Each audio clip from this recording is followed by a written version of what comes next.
নমস্কার, আমি তরুণ ঘোষ। কিছুদিন আগে আমি আপনাদের বলেছিলাম একটা কথা,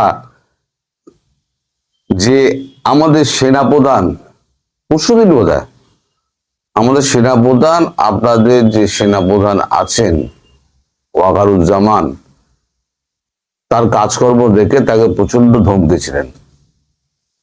ধমকিয়ে বলেছিলেন যে আপনি যেখানেই লুকিয়ে থাকুন, যেখানেই থাকুন, ভারতে তুলে আনতে 8 ঘন্টার বেশি সময় লাগবে না। আপনি যা করে বেড়াচ্ছেন সেগুলো আপনি শোধরান। এটাকে সাবধান বাণী নয়, এটাকে হুঁশিয়ারি মনে করবেন। এরপরে একটা ঘটনা ঘটেছিল, সেটা আমার সাম্প্রতিককালে মাথা থেকে বেরিয়ে গেছিল। তো আমি তারপরেতে হঠাৎ আমার মনে পড়লো, তাই আমি ঝটপট এই খবরটা করতে এলাম। খুব মজাদার খবর। খবরটা হচ্ছে যে যখন এই গত পরশুদিনকে যখন ব্যাপক মারপিট টারপিট হচ্ছে, সেনাপ্রধান ধমক খাওয়ার পর একদম বাহিনী নিয়ে গিয়ে একেবারে যত জামাতের যত লোকজন আছে তাদেরকে ধরে পিটিয়ে পিটিয়ে তাদেরকে এবারে দোলাই দেওয়া, তারপরে তাদের কাছ থেকে অস্ত্র উদ্ধার করা, তারপরে অর্থ উদ্ধার করা, এই সমস্ত যা না বিএনপি ধরেছে তার 4 গুণ জামাত ধরেছে, 6 গুণ জামাত ধরেছে। জামাত গেছে চোটে। এবার তো দু নৌকায় যারা পা রেখে চলে তাদের বিপদ সব থেকে বেশি হয়। এখন জামাত যদি টিকতে না দেয়, তাই তিনি তো হৃদয়ে জামাত বহন করেন, কিন্তু এখন বাঁচানো তো বাঁচার লড়াই। উনি বুঝতে পারছেন যে এখানে কিন্তু ভারতবর্ষ ছেড়ে দেবে না, ফলে ওনার অবস্থা সঙ্গীন হবে। এক তো প্রধানমন্ত্রী শেখ হাসিনা ছাড়বেন না, দ্বিতীয় হচ্ছে ভারতের সেনাপ্রধান বা সেনা বাহিনীর কেউ তাকে ছেড়ে কথা বলবে না। তখন উনি করেন কি, প্রধানমন্ত্রী শেখ হাসিনাকে একটা ফোন করেন। প্রথম ফোনটা শেখ হাসিনা ধরেননি, দ্বিতীয় ফোনটা ধরেননি, তৃতীয় ফোনটা ধরে শেখ হাসিনা বলেন, কি বলবা বলো, কি বলবা বলো। তখন উনি আমতা আমতা করে বললেন যে স্যার, আমি একটা মানে ভুল এবং শঙ্কার মধ্যে ছিলাম, কিছুটা আমার ভুল সিদ্ধান্ত হয়েছে, কিছুটা আমায় করিয়ে নেওয়া হয়েছে, আমি খুব চাপে ছিলাম, আমি যেটা করেছি সেটা কিন্তু আমি তার জন্য আমি দুঃখিত, আপনার কাছে আমি ক্ষমা প্রার্থী। তখন শেখ হাসিনা তাকে বলেন যে নানান লোকের নানান রকম মতামত, বিরূপ মতামত আপনার সম্পর্কে দেওয়া সত্ত্বেও তোমার প্রতি আমি আস্থা রেখে তোমাকে আমি সেনা প্রদান করেছিলাম। তার বদলে তুমি আমায় যা পুরস্কার দিয়েছ, জীবনে আমার সামনে আসবে না, আমার মুখ দেখাইবা না, আমারে জীবনে মুখ দেখাইবা না। তখন ওয়াকার অত্যন্ত কাকুতি মিনতি করেন যে না, আপনি জানেন না, এখানে সিচুয়েশনটা খুব খারাপ হয়ে গিয়েছিল, আমি যদি তখন সেই সময় তাল মিলিয়ে না চলতাম তাহলে পরে আমার উপরে তো একটা বড় আঘাত আসতো, ওই কারণে আমি আপনাকে বার করে দিয়েছিলাম। তখন প্রধানমন্ত্রী বলেন যে আপনি যে কথা বলছেন, তুমি যে কথা বলছো না, সেগুলো আগে হলে আমি বিশ্বাস করতাম, কিন্তু এখন আমি সব জেনে গিয়েছি যে আমাকে খুন করাই ছিল তোমার প্রথম উদ্দেশ্য। তুমি জামাতের হয়ে কাজ করছিলে, আমাকে মানুষ ঠিক কথা বলেছিল, আমি মানুষের কথা মানিনি, তার জন্য আজকে আমার এই হাল। এর জন্য সম্পূর্ণ তুমি দায়ী, তোমার প্রাপ্য শাস্তি তুমি পাবা। যেটা উনি আক্ষরিক অর্থে বলেছেন, তোমার তোমার প্রাপ্য শাস্তি তুমি পাবা, তোমারে আর বেশি দিন অপেক্ষা করতে হবে না। এদিকে আজকে যেটা খবর পেলাম একটু আগে, যার জন্য ভিডিওটা আমি আরো তাড়াতাড়ি করতে বসলাম, কারণ খবর সঙ্গে সঙ্গে না করলে প্রাসঙ্গিকতা হারিয়ে যায়। ওই খবর, আগে খবরটার সঙ্গে এই খবরটা জুড়ে দিয়ে আমি এখন করছি। আমার এখানে নেটওয়ার্কে খুব সমস্যা হচ্ছে এখন, ওই আপনার 6G আর কি নেটওয়ার্ক হচ্ছে, তার জন্য আমাদের এই সমস্ত আমি ভিডিওগুলো সমস্ত সিমে আপলোড করছি। এই আপলোড হতে গিয়ে আমার প্রচুর সময় চলে যাচ্ছে, একটা ভিডিও আপলোড করতে গিয়ে 4 ঘন্টা সময় চলে যাচ্ছে। ওই যে 6:30টায় যে ভিডিওটা আমি ছেড়েছি, সেটা আমি ভিডিওটা আপলোড করতে দিয়েছিলাম হচ্ছে 1টার সময়, আলটিমেটলি সেটা 5:30টার সময় ভিডিওটা আপলোড হয়েছে। এই ভিডিওটাকে আমি এখন যেটা আপনারা দেখছেন, সেই ভিডিওটা আমি 6টার সময় আমি আপলোডে বসিয়েছি, কারণ আমার এখানে নেটওয়ার্কের কাজ হচ্ছে। নেটওয়ার্কে সবে ফ্ল্যাটের নিচের দিকে ঢুকেছে, কখন ওপরে আসবে তা আমি জানি না, আজকে হবে কিনা তাও জানি না। সুতরাং এই সিমের ওপরে ভরসা করে করতে হচ্ছে, 4 ঘন্টা 5 ঘন্টা ধরে ঘুরতে ঘুরতে ঘুরতে ঘুরতে সে উঠছে। তো যে খবরটা পেলাম সেই খবরটা প্রাসঙ্গিকতা হারিয়ে যাবে বলে তো আমি ওই জন্য বসলাম। সেটা যে সম্ভবত কোন একজন বিএনপি নেতা যিনি জিতেছেন, তিনি আওয়ামী লীগের একটা অফিস খুলে দিয়েছেন।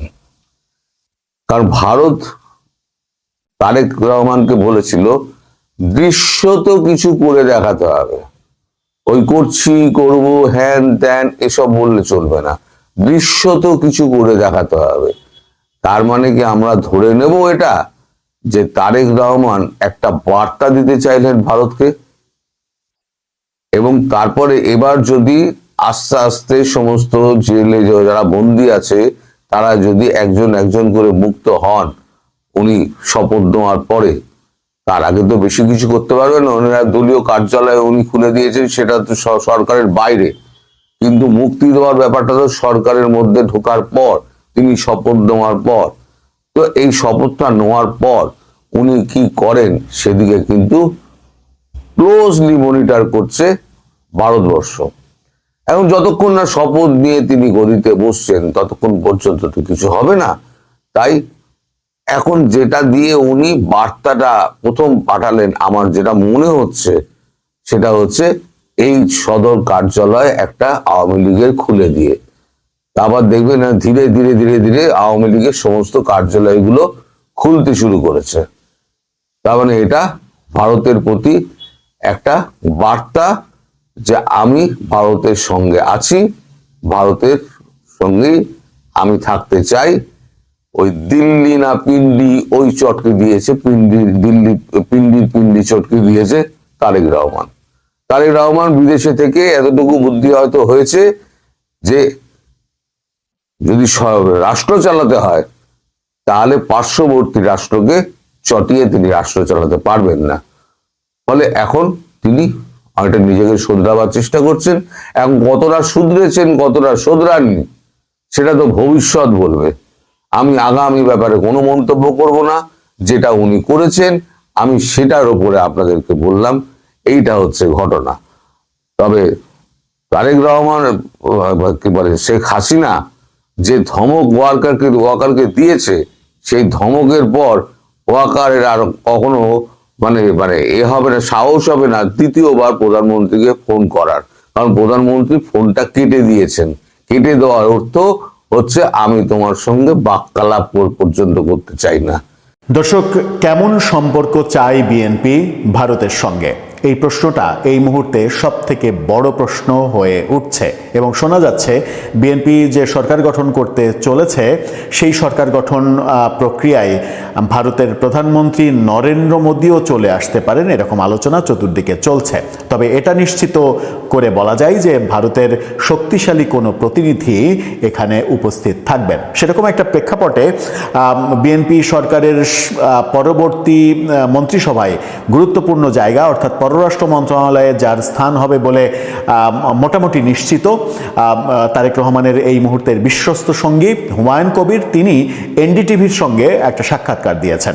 ভারতীয় টেলিভিশন চ্যানেল এনডিটিভি, ভারতীয় অন্যতম প্রভাবশালী নিউজ সংস্থা, তারা এই সাক্ষাৎকারটা নিয়েছে এবং সেখানে হুমায়ুন কবির বিএনপির ভারত ব্যাপারে যে দৃষ্টিভঙ্গি সেই দৃষ্টিভঙ্গিটা তুলে ধরেছেন এবং অতি অবশ্যই হুমায়ুন কবির স্বীকার করেছেন যে ভারতের সঙ্গে বিএনপি একটা ভালো বন্ধুত্বপূর্ণ সম্পর্ক চায়, অর্থাৎ এবং এটাও বলেছেন যে বর্তমান সময়ে বর্তমান সরকারের আমলে ভারতের সঙ্গে সম্পর্ক আদতে নাই।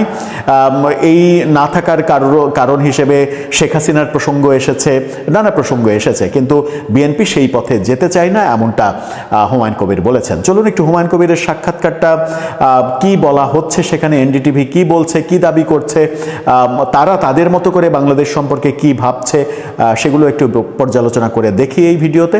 থাকবেন দর্শক। বলছিলাম বিএনপির পররাষ্ট্র নীতি নিয়ে এনডিটিভিতে সাক্ষাৎকার দিয়েছেন হুমায়ুন কবির, যিনি পরবর্তী সরকারের পররাষ্ট্রমন্ত্রী অথবা পররাষ্ট্র প্রতিমন্ত্রী হিসেবে আসছেন, এটা নিশ্চিত করেই বলা যায়। সেই তিনি এবং তারেক রহমানের খুবই কাছের মানুষ, বিশ্বস্ত ভ্যানগার্ড হিসেবেই তাকে দেখা যাচ্ছে। তারেক রহমানের প্রত্যাবর্তনের পর থেকেই দেখা যাচ্ছে যে আলোচনায় তিনি যে পররাষ্ট্র মন্ত্রণালয়ে তিনি আসছেন। সেই হুমায়ুন কবির তিনি এনডিটিভিতে সাক্ষাৎকার দিয়ে বলেছেন, এনডিটিভির শিরোনামটা দেখে নিন। সেখানে বলা হচ্ছে, ওয়ান ties with India based on mutual respect, Tarique Rahman top aide to NDTV. অর্থাৎ তিনি বলছেন পারস্পরিক শ্রদ্ধার ভিত্তিতে ভারতের সঙ্গে সম্পর্ক চাই এনডিটিভিকে তারেক রহমানের শীর্ষ সহযোগে। অর্থাৎ এই সম্পর্কে যে বন্ধুত্বের সম্পর্ক, সেই সম্পর্কে পারস্পরিক শ্রদ্ধা থাকতে হবে, এমনটা তিনি বলেছেন। অবশ্যই কিছু অভ্যন্তরীণ অগ্রাধিকার এবং তারপর আন্তর্জাতিক সম্পৃক্ততা রয়েছে। অবশ্যই ভারত হবে সেই দেশগুলোর মধ্যে একটি যেখানে আমরা এই অঞ্চলের অন্যান্য দেশগুলোতে ভ্রমণ করব। হুমায়ুন কবির এভাবে বলেছেন, অর্থাৎ তিনি বলেছেন যে সম্পর্কের অগ্রাধিকারের ক্ষেত্রে ভারত অবশ্যই তালিকাতে থাকবে। অর্থাৎ যে যে দেশের সঙ্গে সরকারের সম্পর্কের অগ্রাধিকার থাকবে তার মধ্যে ভারত অন্যতম, একেবারে স্পষ্ট ভাবে বলা হয়েছে। এবং ভারত সফর, সরকারের শপথের পরে ভারত সফর তাদের অগ্রাধিকার ভিত্তির মধ্যে রয়েছে। তারা ভারত সফরও করবেন, হয়তো পররাষ্ট্রমন্ত্রী কিংবা প্রতিমন্ত্রী দিয়েই শুরু হবে ভারত সফর। তারেক রহমানের বিএনপির নেতৃত্বাধীন নতুন সরকার প্রতিবেশী ভারতের সঙ্গে ভারতের জনগণের সঙ্গে সম্পর্ক গড়ে তুলতে এবং বাণিজ্য ও বিনিয়োগের মাধ্যমে দ্বিপাক্ষিক সম্পর্ক জোরদার করতে চায়, তিনি এটা স্পষ্ট করেছেন। আন্তর্জাতিক সম্পর্ক দেখাশোনাকারী তারেক রহমানের বিশ্বস্ত মানুষ এবং নতুন সরকারের একজন গুরুত্বপূর্ণ কর্মকর্তা হতে চলেছেন হুমায়ুন কবির। বলেছেন অগ্রাধিকার হলো আমাদের জনগণের মধ্যে শক্তিশালী সহযোগিতা গড়ে তোলা, অর্থাৎ দুই দেশের জনগণের মধ্যে সহযোগিতা, এটাই বিএনপির অগ্রাধিকার। তিনি বলেন ভারত এমন একটি দেশ যেখানে আমরা সফর করব, যদিও নির্দিষ্ট সময় বলেননি, তবে সফরের ব্যাপারে অগ্রাধিকার যে আছে সেটা তিনি একেবারে পরিষ্কার করে দিয়েছেন। তিনি বলছেন যে অবশ্যই কিছু অভ্যন্তরীণ ব্যাপারে অগ্রাধিকার এবং তারপর আন্তর্জাতিক সম্পৃক্ততা, এই ব্যাপারগুলো ভাবা হবে। ভারতে দ্বিপাক্ষিক সফর এবং ভারত সরকার ঊর্ধ্বতন সরকারি কর্মকর্তাদের বাংলাদেশ সফরের ক্ষেত্রে উভয় পক্ষের সম্পর্ক থাকা স্বাভাবিক এবং সেই সম্পর্কটাকে জোরদার করার জন্য তিনি এবং তার সরকার কাজ করবে, এটা বলেছেন।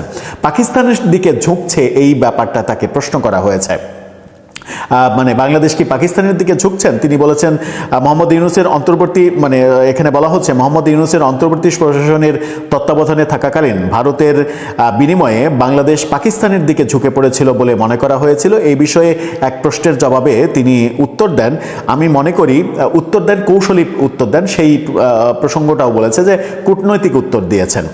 তিনি বলেছেন আমি মনে করি এটি স্বাভাবিক এবং আমাদের এই অঞ্চলে সম্পর্ক স্বাভাবিক করতে হবে এবং ভারত ও পাকিস্তানের মধ্যে উত্তেজনা নির্বিশেষে আমাদের জন্য এই বিষয়ে আমাদের পক্ষ থেকে ব্যবস্থাও নেওয়া হবে, উদ্যোগও নেওয়া হবে। আমাদের সম্পর্ক পারস্পরিক শ্রদ্ধা এবং জাতীয় স্বার্থের ভিত্তিতে থাকবে। তিনি প্রাক্তন প্রধানমন্ত্রী শেখ হাসিনাকে দোষারোপ করেন, এবং পররাষ্ট্র নীতির ক্ষেত্রে শেখ হাসিনা কোথাও কোথাও একপাক্ষিক নীতি অবলম্বন করেছেন, সেই কথা বলেছেন। তিনি এটি ভারত এবং শেখ হাসিনার মধ্যে কেবল একমুখী সম্পর্ক ছিল, মানুষ এটিকে খুব খারাপ দৃষ্টিতে দেখেছিল। আমরা যে কোনো দেশ কেন্দ্রিক পররাষ্ট্রনীতি বা দেশ নির্ভর পররাষ্ট্রনীতি থেকে দূরে থাকতে চাই, এরকম একটা কথা বলেছেন। অর্থাৎ শেখ হাসিনা মানে একপাক্ষিক নীতি নিয়েছিলেন, আমরা একপাক্ষিক নীতি নিতে চাই না, আমরা সবার সঙ্গে ভালো সম্পর্ক করতে চাই, কারো সঙ্গে বৈরিতা করতে চাই না। এই ব্যাপারগুলোই তিনি বলেছেন। তারা এনডিটিভি বলছে, নয়াদিল্লির কৌশলগত দৃষ্টিকোণ থেকে নির্বাচনের ফলাফল মোহাম্মদ ইউনূসের নেতৃত্বাধীন অন্তর্বর্তীকালীন প্রশাসনের কাছ থেকে একটি স্পষ্ট বিরতি চিহ্নিত করে, যেটা তারা বলছে যে বিরতি চিহ্নিত করে, যেটা যে পর্যায়টিকে ভারতীয় কর্মকর্তারা ব্যক্তিগতভাবে গভীরভাবে বিঘ্নকারী বলে বর্ণনা করে। অর্থাৎ প্রফেসর ইউনূসের সময়টাতে যে অবস্থা তৈরি হয়েছে সেই অবস্থাটা ভারতের সঙ্গে সম্পর্ক বিঘ্ন করেছে। এই ব্যাপারটা বাংলাদেশে ভারতের কর্মকর্তারা মনে করেন, যেখান থেকে উত্তরণের পথ তারাও খুঁজছেন, এবং সেই ক্ষেত্রে আবার তারা বলছেন যে তারা খুবই সতর্ক দৃষ্টি রাখছেন, কৌশলী পদক্ষেপ রাখছেন, এবং তারা এগুলো বিবেচনা করছেন যে পরবর্তী সরকার যারা নির্বাচিত হয়েছে তারা ভারতের ব্যাপারে কি দৃষ্টিভঙ্গি রাখছে সেটার উপরে নির্ভর করে ভারত পরবর্তী পদক্ষেপগুলো নেবে। তবে এই 1.5 বছরে সীমান্তে যে উত্তেজনা, সেভেন সিস্টার্সকে আলাদা করে ফেলবো, তাদের বিচ্ছিন্নতাবাদীদের আমাদের দেশে আশ্রয় দিব, ভেঙে গুড়িয়ে দেব, মানে ভারতীয় দূতাবাসের ইট খুলে ফেলবো, ভারত আমাদের দেশের বন্ধ করে দিলে ভারত না খেয়ে মরবে, এই ধরনের বক্তব্য, তারপরে উপদেষ্টাদের বক্তব্য, গোলামির দিন শেষ, এখন আজাদির দিন, এই বক্তব্যগুলো দিয়ে ভারতকে যেভাবে মানে উস্কে দেয়া হয়েছে প্রতিনিয়ত, ভারত ততটা যদি উস্কানি মনে করত তাহলে সেটা বাংলাদেশের জন্য বেশ খারাপ পরিণতি হতে পারত, যেটা আমরা মনে করতে পারি যে সেই ক্ষেত্রে ভারত মনে করেছে যে এই সরকার, ওই 6 মাস 1 বছরের সরকার, এদের কোনো কথাতে কর্ণপাত করার ব্যাপার নেই, যেটা ভারতের সেনাপ্রধানও স্পষ্ট করে বলেছেন যে কোনো সিদ্ধান্ত নেওয়ার আগে আপনাকে ভাবতে হবে যে তাদের এই সরকার 5 বছরের সরকার নাকি 5 মাসের সরকার। খুবই গুরুত্বপূর্ণ একটা মেসেজ তিনি দিয়েছিলেন। দর্শক, আপনার কি মনে হয়? শেষ পর্যন্ত আমরা দিন শেষে চাই বাংলাদেশ ভারত যে উত্তেজনা তৈরি হয়েছে, ক্রিকেট নিয়ে যে মানে যাচ্ছে তাই কারবার শুরু করেছেন আসিফ নজরুলরা, সেই কারবারগুলো বন্ধ হোক। আপনার মতামত জানিয়ে লিখতে পারেন আমাদের কমেন্ট বক্সে।